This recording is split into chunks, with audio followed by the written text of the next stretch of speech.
Coming up, a US rates warning from a Fed official. The Australian share market down 1.6% since its recent record, but oil's rising. We'll have the details next.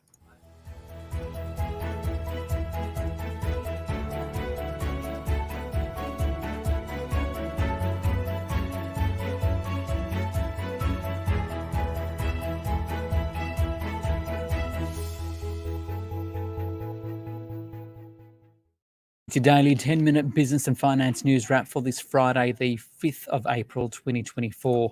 The Australian share market did fall today. The S&P ASX 200 down 0.6% at 7,773 points.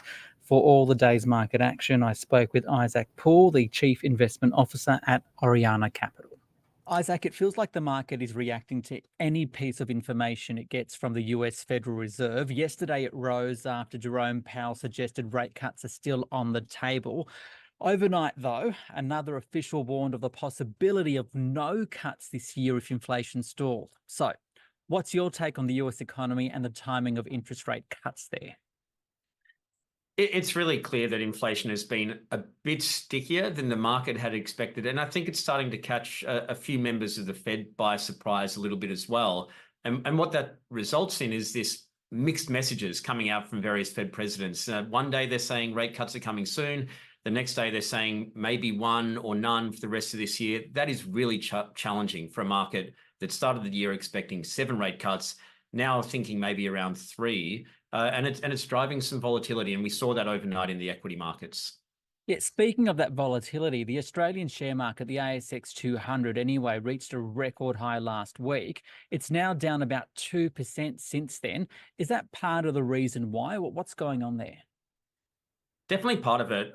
When the US market moves lower because the market is worried about fewer rate cuts, that is going to feed through to the Australian market, and that is part of the explanation.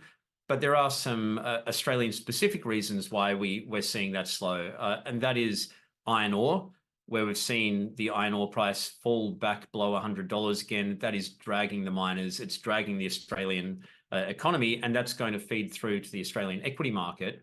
But more specifically and importantly, fundamentally, sales growth is slowing, earnings growth is slowing, margins are contracting.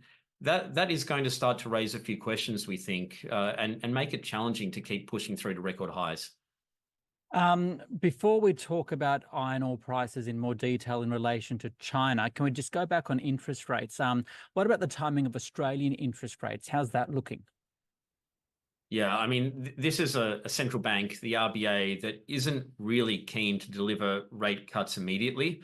So I think while there is a risk the Australian economy continues to slow, inflation looks a little bit sticky. So the RBA is going to hold off cutting. We may not see it till the second half of this year. We may only see one rate cut. The caveat is unemployment.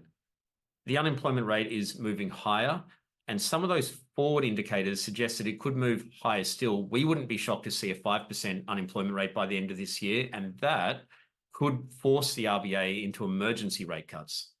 That sticky inflation, is it fair to say it's coming through still from some services? I think we've seen petrol prices again come up again. We've seen some broader international influences at the moment. In relation to petrol, oil is now at a 5-month high. Why? And is that likely to continue? Yeah, we've seen it push higher and push higher pretty quickly. Partly, that is geopolitical risk. What we're seeing in the Middle East is having an impact on oil prices, and maybe not much of a shock there, although what's really surprising is how long it's taken for that geopolitical risk to move through to oil prices. And it could push higher. And in addition to that, we're seeing some demand stabilizing in China, and that is adding to oil prices moving up.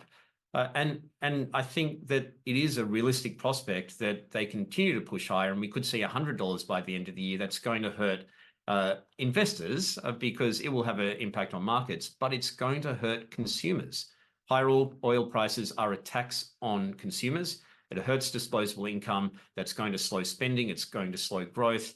And that is a risk for the broader Australian economy in particular. You touched on that stabilisation in demand in China. To what extent is the economy there starting to recover? I think recovery is perhaps too strong a word. What we're seeing is stabilization. China's economy was weak through last year. We saw a lot of cumulative monetary and fiscal policy support come through. It's just now starting to really impact the economy and helping it stabilize.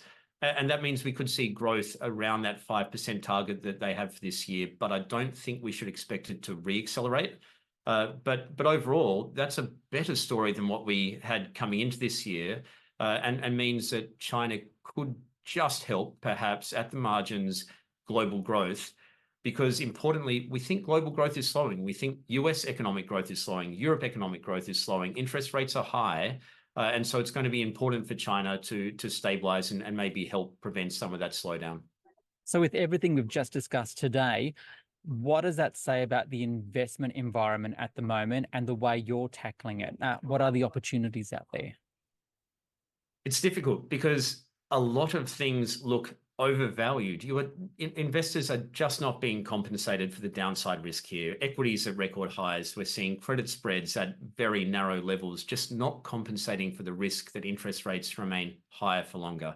The areas we think are attractive are really high quality government bonds, because you can pick up a pretty interesting yield, especially relative to the last 10 years. And if inflation stays where it is or so, that yield won't move much higher. Keep picking up the income.